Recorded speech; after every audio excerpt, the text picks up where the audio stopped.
जब जीवन धुंधला लगता है, जब रास्ते बहुत है पर मंजिल दिखाई नहीं देती, तब इंसान सबसे ज्यादा थक जाता है। और इसी मोड़ पर भगवान गौतम बुद्धा की शिक्षा हमें एक सरल लेकिन क्रांतिकारी बात समझाती है। अपने लक्ष्य साफ करो, क्योंकि बुद्ध कहते हैं कि दुख का सबसे बड़ा कारण बाहरी परिस्थितियां नहीं बल्कि मन की अस्पष्टता है। जब मन को नहीं पता कि उसे कहाँ जाना है, तब हर दिशा उसे खींचती है, हर आवाज उसे भटकाती है, हर चमक उसे आकर्षित करती है, और वो दिन भर व्यस्त रहकर भी भीतर से खाली महसूस करता है। इसलिए बुद्ध का मार्ग हमें सबसे पहले रुकना सिखाता है, ठहरना सिखाता है, स्वयं को देखना सिखाता है। वे कहते हैं कि जिस प्रकार तीर चलाने वाला पहले निशाना तय करता है, फिर धनुष खींचता है, उसी प्रकार जीवन में कर्म करने से पहले लक्ष्य की स्पष्टता जरूरी है। क्योंकि बिना लक्ष्य के मेहनत केवल थकान बन जाती है, लेकिन लक्ष्य के साथ वही मेहनत साधना बन जाती है। बुद्ध के अष्टांग मार्ग में सम्यक दृष्टि सबसे पहला कदम है, और सम्यक दृष्टि का अर्थ है सही देखना, स्पष्ट देखना, अपने जीवन की दिशा को समझना। जब तक दृष्टि साफ नहीं, तब तक रास्ता भी साफ नहीं हो सकता। इसलिए यदि तुम अपने जीवन में शांति, सफलता, सम्मान या प्रेम चाहते हो, तो पहले अपने भीतर बैठकर खुद से पूछो, मैं वास्तव में क्या चाहता हूं? क्या ये लक्ष्य मेरा है या समाज ने मेरे मन में डाला है? क्या मैं दूसरों से तुलना करके दौड़ रहा हूं या अपनी आत्मा की पुकार सुनकर आगे बढ़ रहा हूं? क्योंकि तुलना से जन्मा लक्ष्य कभी संतोष नहीं देता, वो केवल प्रतिस्पर्धा देता है, और प्रतिस्पर्धा से जन्मता है भय, ईर्ष्या और क्रोध। बुद्ध ने सिखाया कि इच्छा ही दुख का कारण है, लेकिन इसका अर्थ ये नहीं कि लक्ष्य मत बनाओ, बल्कि इसका अर्थ है कि अंधी इच्छा मत पालो, जागरूक लक्ष्य बनाओ। ऐसा लक्ष्य जो तुम्हारे मूल्यों से जुड़ा हो, जो तुम्हारी आत्मा को हल्का करे, भारी नहीं। जब लक्ष्य स्पष्ट होता है तो निर्णय आसान हो जाते हैं, समय का उपयोग सही हो जाता है, ऊर्जा बिखरती नहीं बल्कि केंद्रित होती है। जैसे सूरज की किरणें जब फैलती हैं तो केवल रोशनी देती है, लेकिन जब एक बिंदु पर केंद्रित होती है तो आग जला देती है। वैसे ही मन जब लक्ष्य पर केंद्रित होता है तो असंभव को संभव कर देता है, परंतु स्पष्टता पाने के लिए मौन आवश्यक है। बुद्ध ने बोधि वृक्ष के नीचे बैठकर संसार से भागकर नहीं, बल्कि अपने भीतर उतरकर सत्य पाया। उस बोधि वृक्ष के नीचे उन्हें कोई नई दुनिया नहीं मिली, उन्हें स्वयं का साक्षात्कार मिला, और वही साक्षात्कार हमें भी करना है। यदि तुम रोज 10 मिनट भी शांति से बैठकर अपने जीवन की दिशा पर विचार करोगे तो धीरे धीरे धुंध छंटने लगेगी। तुम्हें समझ आने लगेगा कि कौन सा काम तुम्हें ऊर्जा देता है और कौन सा केवल दिखावा है, कौन सा संबंध तुम्हें आगे बढ़ाता है और कौन सा पीछे खींचता है। लक्ष्य साफ करने का अर्थ केवल करियर चुनना नहीं है, ये जीवन का उद्देश्य पहचानना है। ये तय करना है कि तुम्हारी प्राथमिकताएं क्या है, स्वास्थ्य, परिवार, ज्ञान, धन, सेवा या आत्मिक विकास। जब प्राथमिकताएं स्पष्ट होती है, ना कहना आसान हो जाता है। और याद रखो, ना कहना भी उतना ही महत्वपूर्ण है जितना हाँ कहना, क्योंकि हर हाँ तुम्हें किसी दिशा में ले जाती है और हर ना तुम्हें अनावश्यक रास्तों से बचाती है। बुद्ध का जीवन त्याग का प्रतीक था, लेकिन वो अंधा त्याग नहीं था, वो स्पष्ट उद्देश्य से भरा त्याग था। उन्होंने राजमहल छोड़ा क्योंकि उनका लक्ष्य सत्य की खोज था। यदि उनका लक्ष्य अस्पष्ट होता तो वे बीच रास्ते लौट आते, लेकिन स्पष्ट लक्ष्य ने उन्हें कठिनाइयों में भी अड़िग रखा। इसलिए यदि तुम्हें भी अपने जीवन में निरंतरता चाहिए तो पहले लक्ष्य की स्पष्टता लाओ। खुद से लिखकर पूछो, मैं 5 साल बाद कैसा जीवन चाहता हूं? मैं किन गुणों वाला इंसान बनना चाहता हूं? लोग मुझे किस रूप में याद करें? और फिर हर दिन अपने छोटे छोटे कार्यों को उस बड़े लक्ष्य से जोड़ो। यही ध्यान है, यही साधना है, क्योंकि लक्ष्य केवल सोचने से नहीं मिलता, उसे रोज जीना पड़ता है। जब तुम्हारा लक्ष्य स्पष्ट होगा तो असफलता भी तुम्हें तोड़ेगी नहीं, वो केवल सुधार का संकेत बनेगी। जैसे तीर निशाने से थोड़ा चूक जाए तो धनुर्धर अपनी पकड़ सुधारता है। लक्ष्य नहीं बदलता, वैसे ही जीवन में असफलता आने पर लक्ष्य मत बदलो, तरीका बदलो। बुद्ध ने भी कठोर तपस्या की, फिर समझा कि मध्यम मार्ग ही सही है। उन्होंने लक्ष्य नहीं छोड़ा, उन्होंने तरीका बदला। यही सीख हमें अपनानी है। स्पष्ट लक्ष्य तुम्हें अनुशासन देता है, क्योंकि तब तुम जानते हो कि हर सुबह क्यों उठना है, हर रात क्यों सोना है, हर प्रलोभन को क्यों ठुकराना है। जब उद्देश्य बड़ा होता है तो छोटे आकर्षण स्वतः छोटे लगने लगते हैं, और जब उद्देश्य नहीं होता तो छोटी सी भी बाधा पहाड़ लगती है। इसलिए अपने लक्ष्य को इतना स्पष्ट और गहरा बनाओ कि वह तुम्हारे हर निर्णय का आधार बन जाए। उसे लिखो, उसे रोज पढ़ो, उसे महसूस करो, उसकी कल्पना करो, लेकिन साथ ही परिणाम से आसक्ति मत रखो, कर्म पर ध्यान दो। क्योंकि बुद्ध का मार्ग सिखाता है कि शांति परिणाम में नहीं, प्रक्रिया में है। यदि तुम प्रक्रिया से प्रेम करोगे तो लक्ष्य स्वयं तुम्हारी ओर चले आएगा।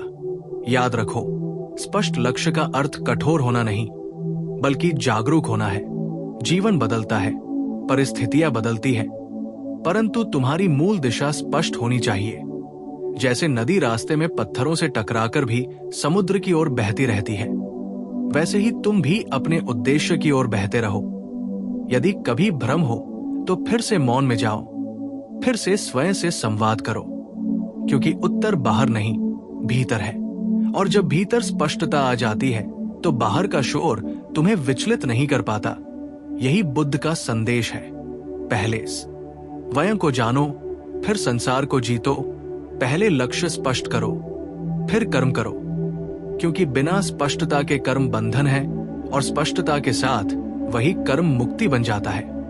इसलिए आज ही ठहरो, कागज उठाओ, अपने जीवन के लक्ष्य को शब्द दो, उसे सरल बनाओ, सच्चा बनाओ, अपना बनाओ, और फिर हर दिन एक कदम उस दिशा में बढ़ाओ।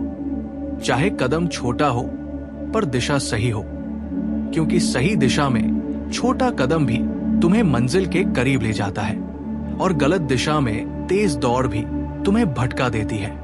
अपने लक्ष्य साफ करो, अपने मन को शांत करो, अपनी ऊर्जा को केंद्रित करो, और देखो कैसे जीवन की धुंध हटने लगती है, कैसे निर्णय स्पष्ट होने लगते हैं, कैसे आत्मविश्वास लौट आता है।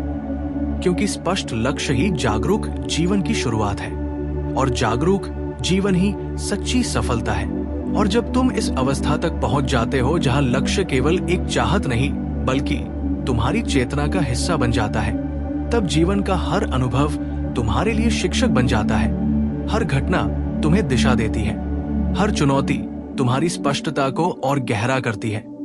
भगवान गौतम बुद्धा ने यही तो सिखाया था कि जीवन में जो कुछ भी घट रहा है वो जागरूक व्यक्ति के लिए बाधा नहीं, बोध का अवसर है। इसलिए यदि तुम्हारा लक्ष्य साफ है तो तुम परिस्थितियों को दोष देना बंद कर दोगे। तुम समझोगे कि बाहरी दुनिया बदलने से पहले भीतर की दिशा को स्थिर करना आवश्यक है। जब मन स्थिर होता है तो निर्णय भी स्थिर होते हैं, और जब निर्णय स्थिर होते हैं तो परिणाम धीरे धीरे उसी दिशा में बनने लगते हैं। स्पष्ट लक्ष्य तुम्हें समय की कीमत समझाता है। तुम छोटी छोटी आदतों पर ध्यान देने लगते हो, क्योंकि तुम्हें पता होता है कि महान उपलब्धियां अचानक नहीं बनती, वे रोज की छोटी जीतों से बनती है। इसलिए तुम अपने दिन को सजगता से जीते हो। तुम ये देखना शुरू करते हो कि कौन सी आदत तुम्हें आगे बढ़ा रही है और कौन सी पीछे खींच रही है, और फिर बिना शोर किए, बिना किसी घोषणा के तुम धीरे धीरे अपनी आदतों को बदलने लगते हो। यही असली अनुशासन है, यही भीतर का परिवर्तन है। लक्ष्य की स्पष्टता तुम्हें प्रतिक्रियाशील नहीं बल्कि उत्तरदायी बनाती है। पहले जहां छोटी बातों पर तुम्हारा मन भटक जाता था, अब तुम ठहर कर सोचते हो, क्या ये मेरे उद्देश्य के अनुरूप है? यदि नहीं, तो उसे छोड़ देना आसान हो जाता है, क्योंकि अब तुम्हारे पास क्यों है, और जब क्यों मजबूत होता है तो कैसे अपने आप रास्ता खोज लेता है। तुम ये भी समझने लगते हो कि हर किसी का लक्ष्य अलग है, इसलिए तुलना का कोई अर्थ नहीं। जो व्यक्ति धन को अपना लक्ष्य मानता है और जो व्यक्ति आत्मिक शांति को अपना लक्ष्य मानता है, दोनों की यात्रा अलग है। इसलिए दूसरों की गति देखकर अपनी दिशा मत बदलो। बुद्ध ने भी भीड़ का अनुसरण नहीं किया। उन्होंने सत्य की खोज के लिए अकेले कदम बढ़ाया, और यही साहस स्पष्ट लक्ष्य से आता है। जब तुम्हें पता है कि तुम क्यों चल रहे हो, तो अकेलापन भी तुम्हें डरा नहीं पाता, बल्कि वह तुम्हें और मजबूत बनाता है। इस अवस्था में तुम परिणाम के पीछे भागना छोड़ देते हो और प्रक्रिया से प्रेम करने लगते हो। तुम हर दिन अपने कार्य में पूर्णता देने की कोशिश करते हो, चाहे परिणाम तुरंत मिले या नहीं, क्योंकि तुम्हें विश्वास होता है कि सच्चा प्रयास कभी व्यर्थ नहीं जाता, और धीरे धीरे तुम्हारा आत्मविश्वास बाहरी उपलब्धियों पर नहीं, बल्कि अपने कर्म की गुणवत्ता पर टिकने लगता है। यही सच्ची स्वतंत्रता है। जब तुम्हारा लक्ष्य स्पष्ट होता है, तो तुम्हारा आत्मसम्मान भी स्पष्ट हो जाता है। तुम दूसरों की स्वीकृति पर निर्भर नहीं रहते। तुम्हें पता होता है कि तुम्हारी दिशा सही है, और यही आंतरिक स्थिरता तुम्हें भीड़ से अलग करती है। इसलिए यदि कभी फिर से जीवन में धुंध छाने लगे, यदि भ्रम बढ़ने लगे, तो वापस उसी मूल सिद्धांत पर लौट आओ। रुको, श्वास लो, स्वयं से पूछो, मेरा लक्ष्य क्या है? क्या मैं अभी भी उसी दिशा में चल रहा हूं? यदि उत्तर हाँ है तो दृढ़ रहो, यदि उत्तर नहीं है तो बिना अपराध बोध के दिशा सुधारो, क्योंकि लक्ष्य बदलना कमजोरी नहीं, बल्कि जागरूकता का संकेत हो सकता है, परंतु बिना सोचे दिशा बदलना भटकाव है। इसलिए हर परिवर्तन भी स्पष्टता से करो। अंततः याद रखो कि लक्ष्य केवल बाहरी सफलता नहीं, आंतरिक परिपक्वता भी है। यदि तुम्हारा उद्देश्य तुम्हें अधिक करुणामय, अधिक धैर्यवान और अधिक सजग बना रहा है, तो समझो तुम सही मार्ग पर हो। और यदि तुम्हारा लक्ष्य तुम्हें क्रोधित, अधीर और बेचैन बना रहा है, तो उसे फिर से परखो, क्योंकि बुद्ध का मार्ग शांति का मार्ग है, और सच्चा लक्ष्य वही है जो तुम्हें भीतर से मुक्त करे। इसलिए अपने लक्ष्य को इतना शुद्ध बनाओ कि वह केवल तुम्हारी महत्वाकांक्षा नहीं, बल्कि तुम्हारी चेतना का विस्तार बन जाए। तब जीवन केवल उपलब्धियों की सूची नहीं रहेगा, वो एक साधना बन जाएगा, एक यात्रा बन जाएगा, जहां हर कदम जागरूकता से भरा होगा। और इसी जागरूकता में सच्ची सफलता, सच्ची शांति और सच्ची संतुष्टि छिपी है। और जब तुम्हारा लक्ष्य तुम्हारी चेतना का विस्तार बन जाता है, तब तुम समझने लगते हो कि जीवन केवल पाने का खेल नहीं है, बल्कि समझने और बनने की यात्रा है। भगवान गौतम बुद्धा ने बार बार यही कहा कि जागरूकता ही मुक्ति है, और लक्ष्य की स्पष्टता जागरूकता का ही एक रूप है। क्योंकि जब तुम जानते हो कि तुम कहाँ जा रहे हो, तभी तुम ये भी जान पाते हो कि कौन सी चीज तुम्हें भटका रही है। इस अवस्था में तुम्हारा मन धीरे धीरे स्थिर होने लगता है, और स्थिर मन ही सही निर्णय ले सकता है। तुम देखोगे कि पहले जहां हर अवसर आकर्षक लगता था, अब तुम चुनिंदा अवसरों पर ही ध्यान देते हो, क्योंकि तुम्हें पता है कि हर चमक सोना नहीं होती। स्पष्ट लक्ष्य तुम्हें धैर्य सिखाता है, क्योंकि तुम जानते हो कि महान कार्यों को समय लगता है। तुम जल्दबाजी में परिणाम नहीं चाहते, बल्कि निरंतरता में विश्वास करते हो, और यही निरंतरता धीरे धीरे तुम्हारे व्यक्तित्व को गढ़ती है।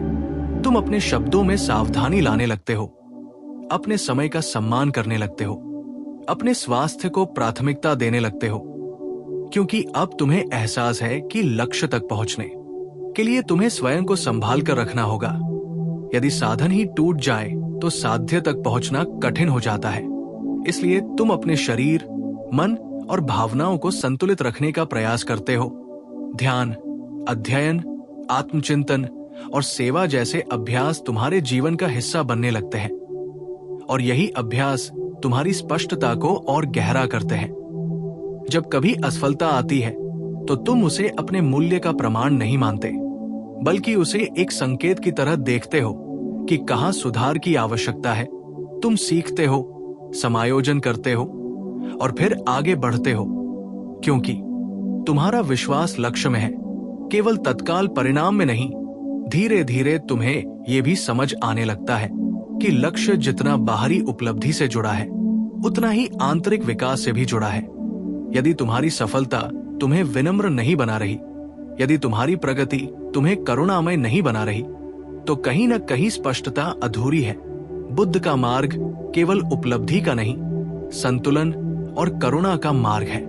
इसलिए अपने लक्ष्य को इतना व्यापक बनाओ कि उसमें केवल तुम्हारा लाभ नहीं बल्कि दूसरों का भी कल्याण शामिल हो।